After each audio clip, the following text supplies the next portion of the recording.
Si vous êtes en dessous de 1000, que vous avez du mal à savoir quelles ouvertures jouer, quoi faire dans la vie, alors c'est la voie à pied à suivre. Il est temps de frapper le chaton jaune des 600 et de rester heureux. Alors il avance le pion. Il dit que le centre, c'est pour les idiots. Nous, on dit, bon garçon, le centre, c'est la voie. On pousse ce pion, impossible de pousser de ce côté, il le prendrait. Que faire? Développer la pièce, sauter avec le cavalier, sortir le fou et roquer. Je peux avancer de 2 cases parce que s'il prend, il était là. Donc on va tenter le fianchetto, essayer de copier ses devoirs et roquer. Monsieur Wu n'est pas un amateur du centre, mais c'est comme ça. Attaque précoce de la dame, on sauve le cavalier. Le pion était déjà doublement protégé. Donc pas de crainte, et on va roquer. La sécurité du roi est la priorité absolue. Et le développement est la deuxième priorité. On n'est pas de ces gamins qui vont faire n'importe quoi. Vous savez, oh, la dame ici, le fou là, le mat du berger et tout ça. Non. Joue de façon ennuyeuse, fais l'idiot et gagne toujours. C'est un peu fou. Si tu roques du grand côté, on aimerait attaquer à fond. Mais avant de foncer dans le tas, il vaut mieux rassembler tous nos amis. Tu sais, réunir toute la bande pour qu'on puisse vraiment faire pression. Donc l'idée, c'est soit de déplacer ce cavalier par ici, mettre le fou là, ou peut-être quelque part par ici. Tu vois, pousser, mettre ce fou ici, déplacer ce cavalier là, obtenir un bon centre solide. Et quand tout le monde sera prêt avec sa clé, son marteau, sa batte de baseball et tous les jouets, alors seulement on frappera le bébé. Préparez tout votre équipement. Maintenant, le fou jette un coup d'œil discret à la dame. Quelques tactiques disco seraient sympas, mais la dame va juste descendre le presseur d'un coup sec. Donc on ne peut pas faire ça. Mais imaginez que ce fou soit protégé par la dame ou le cavalier. On pourrait le pousser. On pourrait titiller le gros et en même temps titiller le poney. Il a vu le danger. Il a paniqué. Il a sali son pantalon puis s'est enfui. Et pendant ce temps, on se dit, développons encore une pièce. On est prêt à prendre le centre. Tu as dit qu'on n'aurait pas le centre, mais nous aurons le centre. Pousse-le, centralise-le.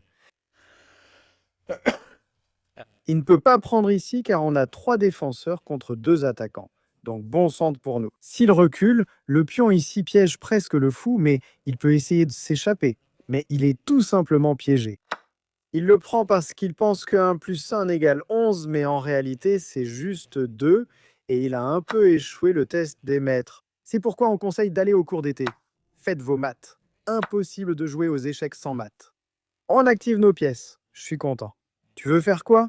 Faire bondir ce cavalier, chasser ce type. Ça ne me dérange pas de pousser un peu pour échanger ce fou, échanger les dames.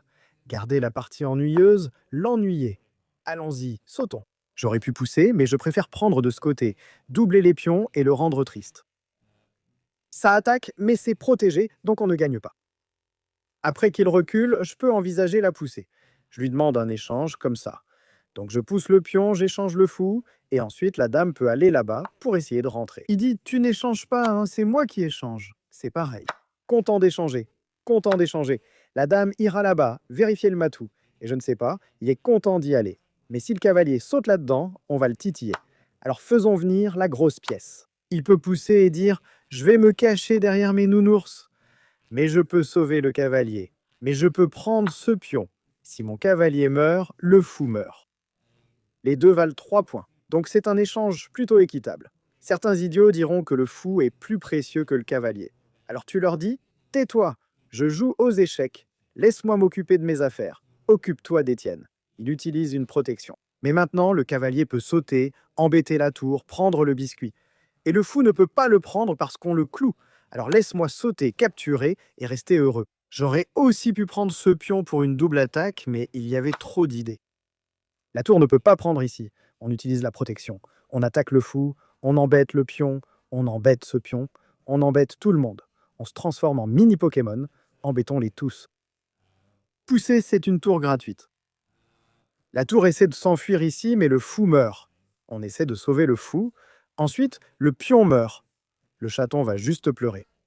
Pleure pour moi, bébé. Je veux prendre une photo pendant que tu pleures. Il sacrifie, ça a du sens. Pourquoi perdre la tour gratuitement? De cette façon, il obtient 5-3. C'est déjà ça. Donc ce n'est pas trop mal. Il garde le fou pour la défense. Je peux faire un sacrifice de fou complètement fou. Dévier le roi vers l'avant pour gagner la pièce. La déviation, c'est la solution. Le roi ne peut pas sauver le fou, mec. Il ne peut pas aller là-bas et dire « Je vais te sauver ». Tu ne peux pas. Tu vas mourir et pleurer. Et maintenant, on doit amener nos pièces lourdes, c'est-à-dire la tour. Oh, sur la colonne ouverte pour l'attaquer. Il veut rentrer chez lui, se cacher derrière les nounours, mais il vient me dire bonjour, ce qui est vraiment, vraiment gentil. Voyons par ici ou par là. Je suppose que ça ne fait pas une grande différence. Quand il sort pour me serrer la main, nous ne nous serrerons pas la main, parce que je sais qu'il ne s'est pas lavé les mains après être allé aux toilettes. Donc pas de poignée de main autorisée. On le met en échec. Il y va. J'aimerais le prendre et lui mettre échec, mais c'est protégé. Ce sera un échange de dames. On peut échanger des dames ou pousser ce pion pour chasser le roi, mais il s'enfuit encore. Débarrassons-nous de cette dame. Ce gros est bien trop fort, et c'est nous qui avons l'avantage avec les tours. Donc l'échange est à notre avantage. Évidemment, ça y avait de meilleures façons de faire les choses, mais on dit pas de grosse, pas de problème. Tout le monde sait que le plus gros problème dans ta vie, c'est cette grosse dame. Si tu te débarrasses de la grosse, tous tes problèmes sont résolus. Donc on ne prend pas. J'aimerais pousser et donner un joli mat sucré. Mais la tour ici fonctionne aussi, non? Le bon vieux mat de l'escalier, c'est la solution. Frappe les 700 en poussant le pion, en gardant la vie simple. On va juste sauter avec le cavalier. Il va faire F et cafouiller. Pas contre moi. Faisons sortir le fou. S'il saute dedans, on n'est pas du genre à jouer l'attaque du foie frit, mais du développement. D comme débile, D comme développement. Ça marche bien. Oh, mais qu'est-ce que c'est que ce délire? On dit de ne pas mettre le cavalier sur le bord. Il n'est pas très malin. Je peux tenter le plan en D, l'inciter à prendre, sauter, prendre le centre, puis le dérouler. D'habitude, il joue le fou ici pour dire pas de centre pour nous. Mais Monsieur Poney, je pense qu'il avait peur de l'attaque du foie frit. Alors il a sauté de ce côté. Comme ça, le gros couvre ça. C'est grillé. Je ne suis même pas intéressé à prendre celui-là, à doubler les pions. Je veux juste couper, sortir le gros et dire c'est quoi ce coup idiot. Bon, de toute façon, le gros est sorti. On va sauter dedans. Je pourrais prendre ça. Il dit de ne pas l'être. Je pense qu'il y a quelques tactiques. Dans un monde idiot, je pourrais sacrifier. Et s'il le prend avec le roi, je peux faire échec avec la dame et gagner. Mais le problème, c'est que si je fais échec maintenant, il va probablement prendre par ici. Alors, et si je changeais l'ordre des coups et que je prenais ici d'abord? Le problème, c'est qu'il ne reprendra pas, mais prendra ici en premier. Trop de répétitions, non? Oui, trop de répétitions. Développons simplement le fou, il va probablement roquer et se tromper. Ensuite, on va prendre ici et gagner la pièce. Développement simple. Et Tomate arrive déjà. Il va roquer parce qu'il ne sait pas que ce fou attaque déjà l'autre fou. Donc après un coup comme le roc, on prend, il doit reprendre. On écrase la dame et la pièce meurt, personne ne la sauve. On essaie d'être trop malin en prenant le cavalier. Mais ouais, mon pote, c'est le mini-profit. Mon pote est un sorcier. Harry Potter, t'es viré et moi je suis embauché. Il ne peut pas prendre ici parce que la dame va tomber. Donc malheureusement, le joueur doit prendre, le fou doit tomber et le chaton doit pleurer. Belle vie. Donc ces fous sont tranquilles. Il nous a poussés. Revenons en arrière. J'aimerais le prendre pour endommager la structure. Aussi, quand tu as l'avantage matériel, le panda gaffeur m'a appris que l'échange est la solution. Il le titille. Je peux le laisser prendre. Je veux juste roquer, me cacher derrière mes nounours préférés. La dame ici peut être attaquée. Aucun souci. On n'aurait pas pu prendre car le sniper utilisait une bonne protection. Donc on attaque le costaud. Je prends, ça double leur pion. Il ne fait pas ce truc-là. Allons-y, demande-lui de prendre pour que notre fou soit actif. Notre tour est active. Oh, il essaie de préparer un piège. Il dit que si je prends, la dame entre. Mais il n'a pas les pièces. Genre, une dame seule ne peut rien me faire. Elle veut s'asseoir sur nous, mais non. On peut faire F pour chasser le fou ou le faire revenir. Allez, on s'en fout, mec. Notre roi est tranquille. On a 2 pièces d'avance. Prêt à peut-être amener aussi cette pièce en jeu. Une dame ici cherche des manigances. C'est trop, on prendra la pièce, mec. Frérot s'emballe un peu trop. Il pense qu'après avoir pris le pion ici, elle va pousser et il aura la gloire. Ce ne sera pas le cas. Allons-y avec le cavalier. Si la dame s'avance, on peut proposer un échange. J'ai aussi envie d'amener la dame de ce côté pour faire un peu de contre-attaque. Tu pensais être le champion de l'attaque? Eh bien, Tal venait chez nous prendre des cours il y a 60 ans, quand on avait 20 ans. Donc c'est nous le champion de l'attaque. La dame sort pour attaquer. Nous, on a la défense. On s'en fiche, on garde le cap. Il aimerait y aller, faire la réunion, mais il a de la défense. Le cavalier peut bien l'attaquer. Et s'il vient ici en essayant d'échanger, Oh, c'est devenu un attaquant. Offrons-lui un bon échange de dames. Un bon échange de dames me simplifie la vie. Aurions-nous pu y aller? Avec du recul, sauter avec le cavalier était peut-être bien, même en perdant un pion. De toute façon, la dame est revenue.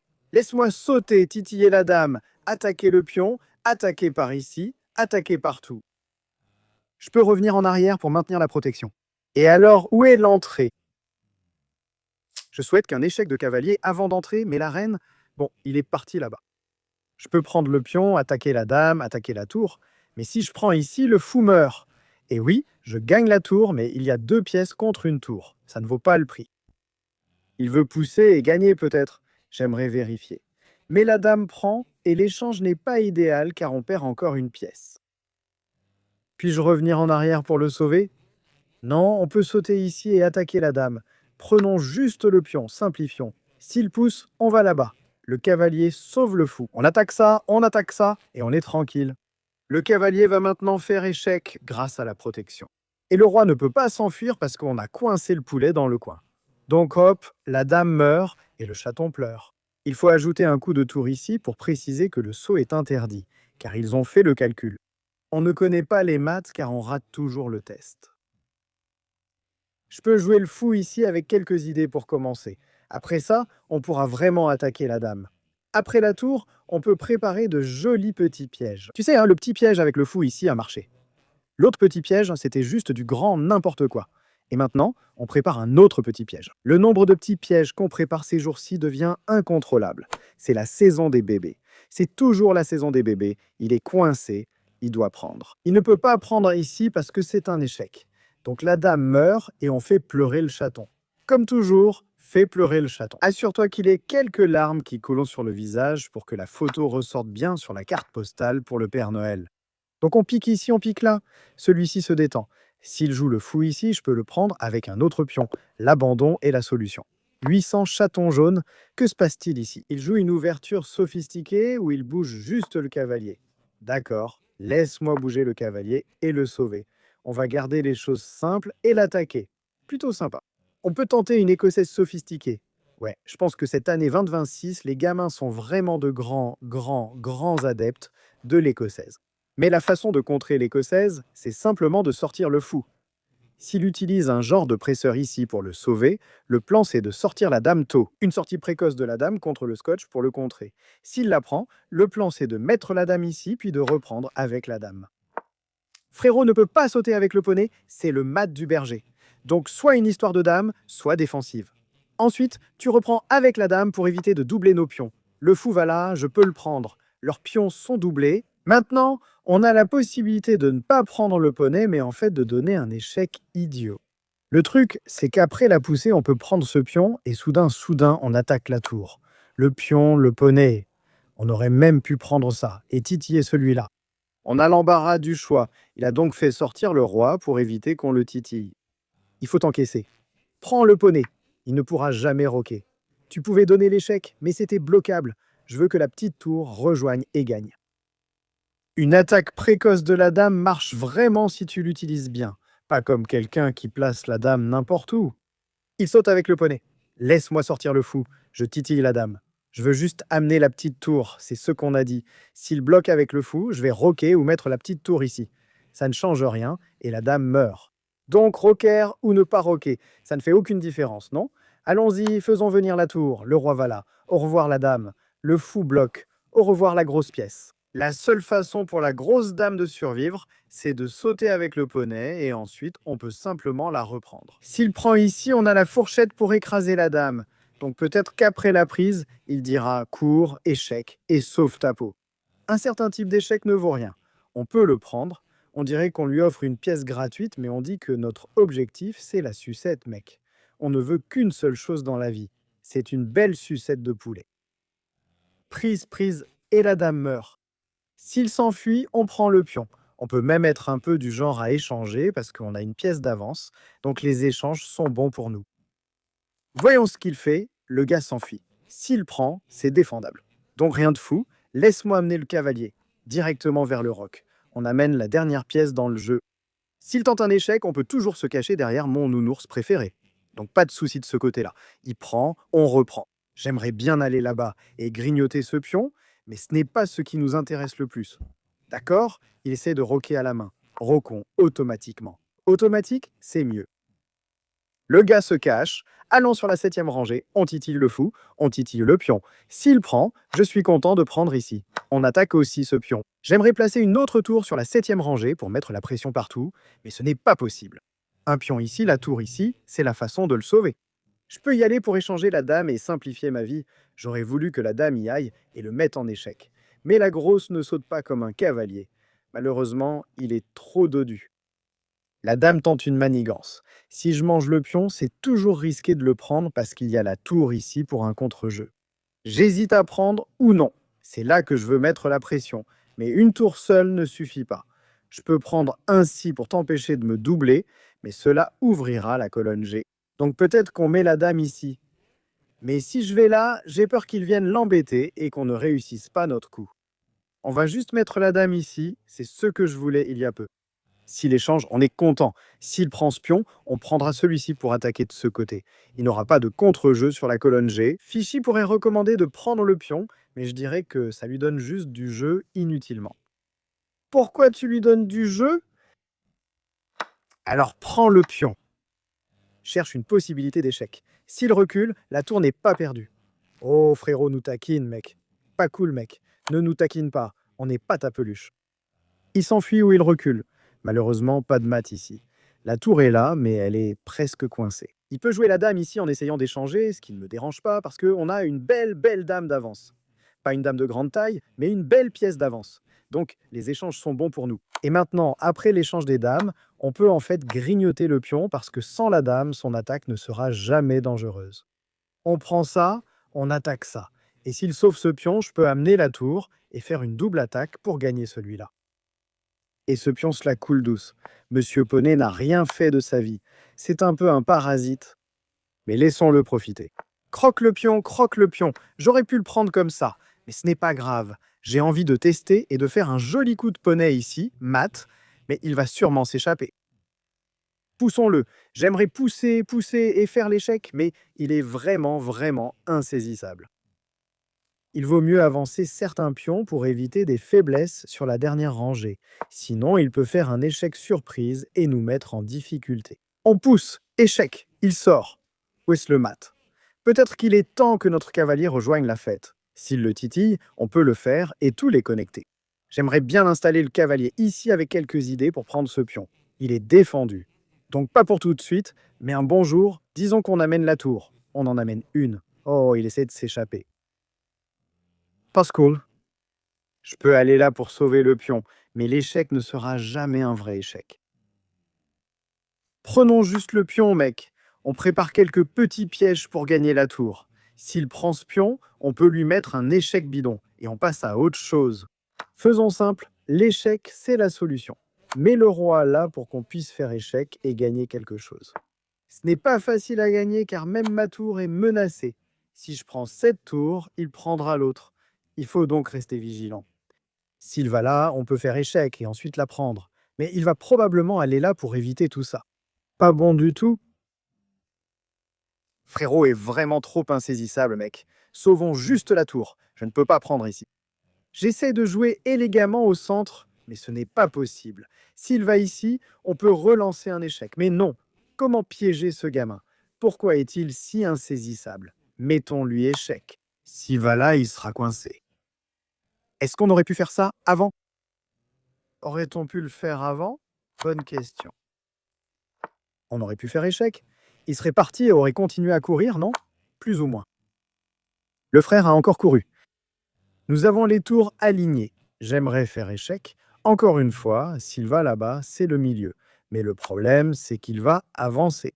Le frère avance dans la vie. Après le roi là-bas, on peut relancer un échec. Mais il prend le pion et finalement, il est tranquille. Rentre chez toi et cache-toi derrière tes nounours. Ne sois pas si, je ne sais pas, courageux et tout ça. Le gars va ici. On fait échec. On mange le pion. Le gars essaie. D'accord, il est revenu. Pas trop de fantaisie. On fait le boulot. Pickle Rick est là. On l'attaque avec E4. C'est ainsi qu'il faut faire. Alors moi, quelle sorte de magouille fait Monsieur Rick là-bas? Le gars joue C5. Donc je vais te dire, apprends de Monsieur Blunder Panda.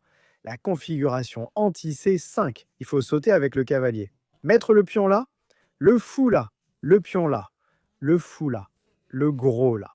C'est la configuration anti-golden, ou peu importe comment tu veux l'appeler, contre toutes sortes de défenses bizarres, qui va t'aider à passer de 500 à 2500. Donc, c'est la configuration golden pour griller tous les gamins idiots. Peu importe ce que mijote le cornichon, notre fou ira là, mais le pion là. C'est un peu comme si tu jouais le système de Londres, mais tu ne joues pas le système de Londres parce qu'il a joué une ouverture stupide, et tu joues comme si tu étais carreau. Tu le joues en avance parce que tu sais que cette configuration est imbattable, intouchable, incassable. Tu mets juste in devant et ça fait le mot. C'est ça. D'accord. Quand le poney va là, la seule chose dont tu dois faire attention, c'est qu'il aimerait sauter et le prendre. Il ne peut pas prendre maintenant parce que le gros est là. Mais si tu t'alignes, il ira là-bas. Donc avant d'aligner le gros là-bas, pousse ce pion pour dire bah poney, non, non, non, reste où tu es. Je vais aligner le gros. Fais sauter le poney puis attaque, parce qu'à chaque fois que tu roques, notre plan est assez simple, pousser, pousser et ouvrir la colonne H. S'il tente une affaire de B, c'est une tomate. C'est une erreur de défense très courante et stupide parce qu'on peut pousser en exploitant la belle diagonale. Il ne le fait pas, on reste cool comme un concombre. Attends, est-ce que Pickle Rick est un concombre? Peut-être. Ah non, c'est un cornichon. Bref, frérot, rock, j'ai oublié que la batterie était alignée. Bon, on gobe juste le pion. Le gros est prêt pour les bêtises. Et c'est comme ça que le cornichon s'effrite. Pas le cookie. C'est comme ça qu'on émiette le cornichon. D'accord, donc la dame est dans le coup. Et maintenant, on veut un poney ici ou avancer un pion, juste pour obtenir. Mange le cornichon à la moutarde. Je ne sais pas comment tu le manges. Je ne sais pas, peut-être avec de la mayo? Je ne sais pas, mec. Comment ça marche, cette histoire de cornichon? Il voudrait sauter, ce qu'on refuse, donc cette poussée serait trop forte. On peut chercher des idées de saut de cavalier pour un sacrifice, faire exploser la cabane dans l'arbre et juste le griller. D'accord, il a fait entrer le cavalier, je ne sais pas ce que le poney prépare. On pousse parce que notre plan, c'est juste de pousser et de prendre. La seule chose qu'il peut faire après avoir poussé, c'est de le pousser pour fermer. Oh, l'ours en peluche l'a trahi. La trahison est réelle. Top 5 des trahisons dans les dessins animés. D'accord? Un gros ne suffit pas pour faire frire le poulet. Donc, on a besoin que Monsieur Poney rejoigne la fête. Allons-y. Disons qu'il nous pique. On va dans le coin, on pleure comme un bon garçon, pensant sauter dedans et abattre le poulet. Alors laissons le poney entrer. Si la grosse pouvait bouger comme une grosse plus un poney, ce serait mat.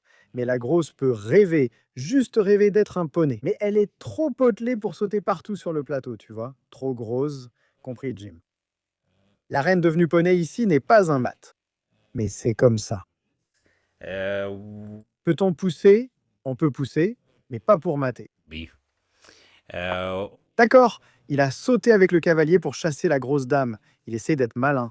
Je peux y aller, mais j'ai peur qu'il propose l'échange. Donc je vais juste déplacer la dame quelque part. Il a toujours ses petites manigances pour attaquer, non? Oui, il a toujours ses petites manigances pour attaquer. Donc d'une certaine manière, l'échec ne se produit pas si facilement. On va mettre la dame là avec l'idée de faire échec et de titiller la tour. Mais le problème, c'est qu'il n'y a jamais de mat. Je pensais que le cavalier irait là-bas et nous apporterait la gloire, mais il est en train de s'enfuir. Ouais, une grosse dame ne suffit pas à faire fuir les gamins. Il a besoin de l'aide de quelques amis. Il peut sauter dedans. On va aller quelque part? Oui, l'échange des dames est possible. Rien de tout cela. On peut sauter, échanger un beau cavalier. Mais où est la victoire, mec? Je pense que les échanges sont bons car on a des pions en avance. Ne faites pas attention à moi. S'il prend ici, notre fou entre. Mais ce n'est pas le cas. La dame est presque coincée, mais laissons-la filer. Prends le pion, laisse-moi sortir le fou. On a besoin d'aide pour l'attaque, mec. On ne peut même pas sauter pour embêter la tour. On se détend un peu. On ne rock jamais parce qu'on a appris la configuration anti-C5 grâce à Blunder Panda. Merci, Panda. On t'apportera une banane quand tu viendras au zoo. Je ne pense pas que le panda mange une banane. C'est quelqu'un d'autre qui mange une banane. Peu importe ce que mange le panda, on lui apportera ça.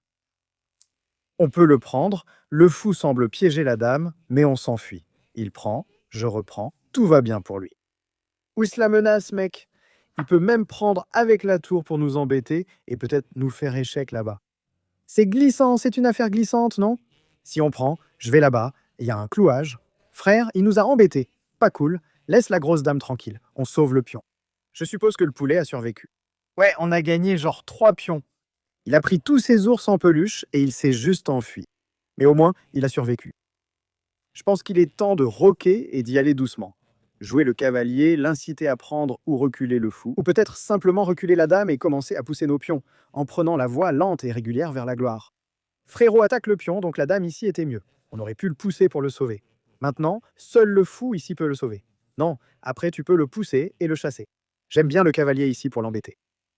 Mais le pion meurt et on pleure un peu. Ce pion devait-il mourir? Revenons en arrière. Donc on est allé ici, on a pris le pion. On n'a jamais eu le temps, n'est-ce pas? La dame était sous pression. Bref, laisse-moi roquer parce que tu peux prendre le pion. On va finir par échanger et gagner ça à la fin ou quelque chose comme ça. Si tu prends, il y a une petite idée de clouage. On peut en profiter en mettant le fou ici et tout ça. Oh, il titille la bête. Laisse-moi aligner la batterie. Je t'ai pas, mec? Fuyons. Prends un pion si tu veux. Il reste des idées avec le fou ici, faut faire attention. Dame prend, c'est la façon de gagner. Je peux gagner ça au prix de ça. Le poulet a la vie sauve.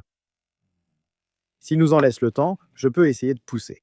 Le simple motif gagnant de clouage est la solution. Il peut placer la tour ici en disant que si je frappe, je contre-frappe. Mais on utilise toujours une protection. Tu sais, c'est ça la puissance. Utilise toujours une protection avant de passer à l'action de frappe. Le clouage, c'est la bonne solution. On peut jouer le fou ici pour maintenir la défense. On gagne la tour contre le fou. C'est un bon échange pour nous. On va faire entrer les tours dans le jeu et arracher peu à peu la victoire, tu vois? On écoute simplement Blunder Panda et on devient 1000 héros.